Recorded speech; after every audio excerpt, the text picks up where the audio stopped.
নমস্কার, awareness with দাসজিতে আপনাদেরকে স্বাগত জানাই।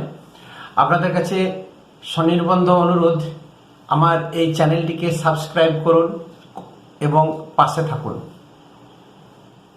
গুজরাটে এই মুহূর্তে এমন একটা পরিস্থিতি, সেই পরিস্থিতিকে সেই করোনা কালকে মনে করিয়ে দিচ্ছে। গুজরাটে এমন একটা পরিস্থিতি চলছে যেন একটা অঘোষিত লকডাউন এমন হতে পারে, বা 5 রাজ্যে যে বিধানসভা ভোটের নির্ঘণ্ট বেজে গেছে এবং সারা ভারতবর্ষ থেকে যত অনুপ্রবেশকারীদেরকে বিতাড়িত হচ্ছে বা ধরপাকড় হচ্ছে, গুজরাটেও কি সেরকম শুরু হয়ে গেছে? কারণ গুজরাতে সুরতের উধনা স্টেশনে এত শ্রমিক যারা কাজ করতো, ওখানে পরিযায়ী শ্রমিক গিজগিজ করছে ট্রেন ধরার জন্য। সেখানে পুলিশ আছে, আরপিএফ আছে, গুজরাট পুলিশ আছে। তাহলে তারা কারা? তারা কি অনুপ্রবেশকারী? তারা কি রোহিঙ্গা বাংলাদেশি? তার কারণ কয়েকদিন আগে তামিলনাড়ু থেকে প্রায় 400-500 বাংলাদেশিকে অ্যারেস্ট করেছে স্ট্যালিন সরকার, এবং তামিলনাড়ু পুলিশ ট্রেনে করে 2 কামরা ভরে হাওড়াতে নামিয়ে বাংলাদেশ বর্ডারে বিএসএফ হাতে তুলে দিয়েছেন। এই যে প্রচুর বাংলাদেশি ধরপাকড় হচ্ছে, ধরা পড়ছে, তাদেরকে বিতাড়িত করছে, এই সব খবর কিন্তু আমাদের বাংলার কোনো মেইন স্ট্রিম মিডিয়া বা কেউ দেখায় না বা দেখাচ্ছে না। তার কারণ, যদি এই সব খবরগুলো এই মুহূর্তে দেখায় যে এসআইআর চলছে, তাহলে হয়তো দিদি ক্ষুণ্ণ হবে, রেগে যাবে, পরবর্তীকালে আর বিজ্ঞাপন পাওয়া যাবে না। তাই দিদিকে শান্ত রাখার জন্য বা দিদি যেরকমটি চায় খবর প্রকাশ করার জন্য এই মিডিয়াগুলি কিন্তু সেরকমই খবর প্রকাশ করে যায়। তার কারণ শুধু যে তামিলনাড়ু তা নয়, এর আগেও গুজরাটে প্রচুর রোহিঙ্গাদের বস্তি ভেঙেছে আমরা দেখেছি। তা সেই রকমই গুজরাটের উধনা স্টেশনে দলে দলে শ্রমিক কিন্তু সেখানে জমা হয়েছে। দেখে মনে হচ্ছে অঘোষিত লকডাউন, বা বাংলাদেশি বা রোহিঙ্গা প্রচুর পেয়ে গেছে, তাদেরকে বিতাড়িত করছে, ট্রেনে চাপিয়ে ফেরত পাঠাচ্ছে। অ্যাকচুয়ালি কিন্তু তা নয়। অ্যাকচুয়ালি হচ্ছে সেখানে যত শ্রমিক, পরিযায়ী শ্রমিক বা যারা ট্রেন ধরার জন্য এসেছে বা পুলিশ প্রশাসন দিয়ে তাদেরকে বাড়ি পাঠাচ্ছে, তারা প্রত্যেকেই হচ্ছে ইউপি এবং বিহারের বাসিন্দা। তারা সেখানে পরিযায়ী শ্রমিক হিসাবে কাজ করতে গেছিল, তাদের ফ্যামিলি নিয়ে গেছিল সেখানে। কারণটা হচ্ছে তারা এরকম অনেক ফ্যামিলি বা অনেকে রয়েছে যে 2-3 দিন ধরে তাদের বাড়িতে খাবার হয়নি, কারণ আগুন জ্বলেনি। সেই আসল কারণটা হচ্ছে গ্যাস। সেখানে গ্যাসের সমস্যা প্রচুর, গ্যাসের সংকট দেখা দিয়েছে, এবং প্রত্যেকেই যত পরিযায়ী শ্রমিক সেখানে থাকতো, তাদের বৈধ কানেকশন না থাকার জন্য আজকে এই দুর্দশা। যেভাবে গ্যাস নিয়ে কালোবাজারি হয় বা করে, এবং পশ্চিম এশিয়াতে এবং মধ্যপ্রাচ্যে যে যুদ্ধ চলছে, সেই যুদ্ধের আবহে সারা পৃথিবীতে একটা তেল এবং গ্যাসের সংকট দেখা দিয়েছে। ভারতও কিন্তু তার মধ্যেই পড়ে।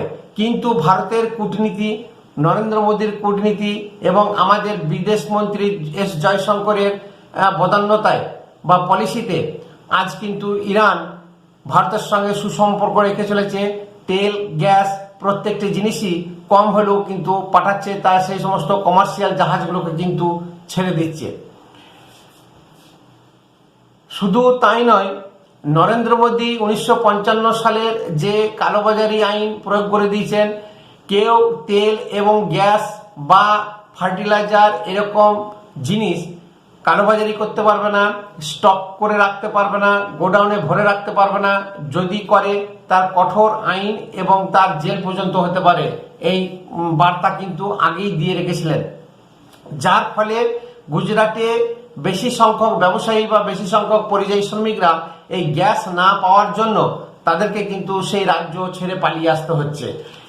গ্যাস না থাকার জন্য বা কালোবাজারি যাতে না করতে পারে, এবং একজনের মুখে শুনলাম সেখানে নাকি 500 টাকা কেজি হিসাবে গ্যাস বিক্রি হচ্ছে। তাহলে চিন্তা করুন, একটা ফ্যামিলি 4-5 মেম্বার, তাদের খাবার বানাতে হয়তো 5 কেজি যে ছোট সিলিন্ডারগুলো বা 6 কেজি ছোট সিলিন্ডারগুলো পাওয়া যায়, হয়তো খুব জোর 10 থেকে 15 দিন বা 12 দিন যাবে। তাহলে 1 কেজি যদি 500 টাকা হয়, তাহলে 3,000 টাকা একটা সিলিন্ডারের দাম পড়ে যাচ্ছে। তাহলে মাসে খরচ কত? কিছু শ্রমিক, যে সমস্ত শ্রমিকরা যারা ফ্যামিলি নিয়ে যায়নি, পরিবার দেশে আছে, তারা কিন্তু ক্যান্টিন নির্ভরশীল এবং বহু ক্যান্টিনও কিন্তু ঠিক মতন চলছে না। এরকমই সুরতের একটা ক্যান্টিন মানবিকতা দেখিয়েছে এবং সেখানে মাত্র 45 টাকার বিনিময়ে খাবার দিচ্ছে এবং উনি বলেছেন যে প্রত্যেক দিন 5,000-এর বেশি প্লেট বিক্রি হচ্ছে, সেটা পার্সেল হোক বা বসে খাওয়া হোক, যাই হোক। এটা হচ্ছে একটা বিশাল বড় জিনিস এবং ভারতে যে তেল এবং গ্যাসের এখন সংকট না দিলেও পরবর্তীকালে ভবিষ্যতে যে সংকট দেখা দিতে পারে না, এমনও কিন্তু কোনো গ্যারান্টি নেই। তার কারণ প্রধানমন্ত্রী সর্বদলীয় বৈঠক ডেকেছেন, প্রধানমন্ত্রী রাজ্যসভায় ভাষণ দিয়েছেন এবং উনি জনগণের উদ্দেশ্যে বলেছেন এবং বিরোধী পক্ষ সমস্ত মন্ত্রিসভার যত নেতা নেত্রী ছিলেন, এমপি, প্রত্যেকের কাছে তিনি খোলাসা করেছেন। তিনি বলেছেন যে এই সংকট একটা করোনা কাল বা লকডাউনের মতন পরিস্থিতি হতে পারে। পশ্চিম এশিয়া বা যুদ্ধ যে চলছে, সেই যুদ্ধে ভারত যে অংশগ্রহণ করেনি বা নাই করুক, পৃথিবীর সমস্ত দেশই কিন্তু এই মধ্যপ্রাচ্যের উপরে নির্ভরশীল। ভারত এর আগে 21টা দেশ থেকে তেল, গ্যাস, ফার্টিলাইজার, এলএনজি যত আছে, সিএনজি, 21টি দেশ থেকে ইম্পোর্ট করত। এখন নরেন্দ্র মোদী সরকার সেটা বাড়িয়ে 41টা দেশ থেকে সেই আমদানি বাড়িয়েছেন এবং খুব বেশি করে দেশে তেল, গ্যাস এবং ফার্টিলাইজারে যাতে সমস্যা না হয় তার জন্য উনি মনোযোগ দিয়েছেন বা ধ্যান দিয়েছেন, যার ফলে বিদেশ মন্ত্রী জয়শঙ্কর প্রতিনিয়ত বিদেশি যত রাষ্ট্র আছে তাদের সঙ্গে যোগাযোগ স্থাপন করেছেন, কিন্তু বেশিরভাগই শতকরা 70 থেকে 80% ইম্পোর্ট মধ্যপ্রাচ্য দেশ থেকে হয়। ইরান, ইরাক, সৌদি, কাতার, ওমেন, এই সমস্ত দেশগুলো থেকে তেল, গ্যাস আমদানি হয়ে থাকে। ইরানের সঙ্গে যে সমঝোতা, ইরানের সঙ্গে যে কথাবার্তা হয়েছে এবং ইরান সরকার বর্তমান রাষ্ট্রপতি নরেন্দ্র মোদীকে ফোন করে বলেছেন যুদ্ধবিরতির জন্য। ট্রাম্পের সঙ্গেও কথা হয়েছে। নরেন্দ্র মোদী বেশ কিছু রাষ্ট্রের সঙ্গে এই যুদ্ধের ব্যাপারে নিয়ে 2 থেকে 3 রাউন্ড ফোনে কথা বলেছেন, যাতে শান্ত হয়ে যায় এবং স্বাভাবিক পরিস্থিতি যাতে ফিরে আসে। ভারত যে একটা শক্তিশালী দেশ, ভারত যে একটা নিরপেক্ষতা বজায় রেখে চলছে, সেটা কিন্তু নরেন্দ্র মোদী এবং জয়শঙ্করের ভাষাতেই বোঝা যায়। যা পৃথিবীর বড় বড় দেশ বা যত যুদ্ধ করছে বা যুদ্ধে জড়িয়ে গেছে বা যারা যুদ্ধ করছে না, তারাও কিন্তু এখন ভারতকে সম্মান দিতে শিখেছে। নরেন্দ্র মোদী সর্বদলীয় বৈঠক ডেকেছেন দিল্লিতে। সেই সর্বদলীয় বৈঠকে ওনার বক্তব্য, এই কঠিন সময়ে যেভাবে যুদ্ধের সময় হোক, করোনা কালে হোক, আপাতকালে হোক, লকডাউনে হোক, সমস্ত রাজনৈতিক দল যেরকম সঙ্গ দিয়েছে, ঠিক এইভাবেও প্রত্যেকটি রাজনৈতিক দলের কাছে সহযোগিতা চেয়েছেন, ভারতবাসীর কাছে সহযোগিতা চেয়েছেন। উনি বলেছেন যে যেভাবে আমাদের গ্যাস, ফার্টিলাইজার এবং বিশেষ করে পেট্রোলিয়াম এবং এলএনজি, সিএনজি যা আসছে, এতে ভারতের কোনো সমস্যা হবে না। হয়তো বা স্টক কম হতে পারে, কিন্তু রেগুলার যেটা চাহিদা, সেই চাহিদা কিন্তু মেটাতে পারবেন। সেরকম পরিস্থিতি বা সেরকম কাজ কিন্তু নরেন্দ্র মোদী করে রেখেছেন।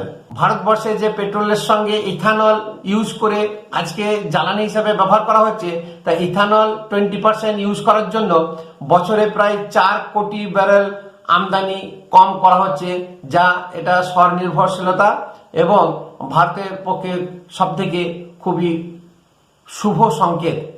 গৃহস্থের যে গ্যাস টানাপোড়েন, গৃহস্থ যে হয়তো চিন্তা ভাবনা পড়েছে বা প্রত্যেকটি গৃহস্থ বা প্রত্যেকটি শহরে প্রত্যেকটি জায়গাতে যে গ্যাসের সমস্যা, সেই সমস্যা সমাধান অবশ্যই হবে এবং যাদের ডবল সিলিন্ডার তারা 45 দিনের আগে বুকিং করতে পারবেন না, 45 দিন পরই গ্যাস পাবেন এবং বাড়িতেই সেই গ্যাস চলে আসবে। চিন্তা করার কোনো কারণ নেই, যেটা প্রধানমন্ত্রী আশ্বাস দিয়ে বলেছেন। ভারত এমন একটা দেশ, এখনো পর্যন্ত ভারতের তেল, গ্যাস বা অন্যান্য জিনিসের খুব বেশি দাম বাড়ায়নি, যেটা অন্যান্য কান্ট্রিতে প্রচুর পরিমাণে দাম বৃদ্ধি হয়েছে। প্রধানমন্ত্রীর আবেদন দেশবাসীর কাছে এবং বিরোধী পক্ষের কাছে যে এই সংকট সময়ে খুব ধীর স্থিরভাবে কাজ করতে হবে, প্রত্যেকের সহযোগিতা দরকার এবং ভেদাভেদ বা রাজনীতি ভুলে আজকে কিন্তু সবাইকে কাঁধে কাঁধ মিলিয়ে কাজ করতে হবে। এটাই হচ্ছে ওনার আবেদন। এই আবেদনে প্রত্যেকেই কিন্তু সাড়া দেওয়া উচিত। ভিডিও যদি ভালো লাগে শেয়ার করবেন, একটা সাবস্ক্রাইব করে উৎসাহিত করবেন। ধন্যবাদ।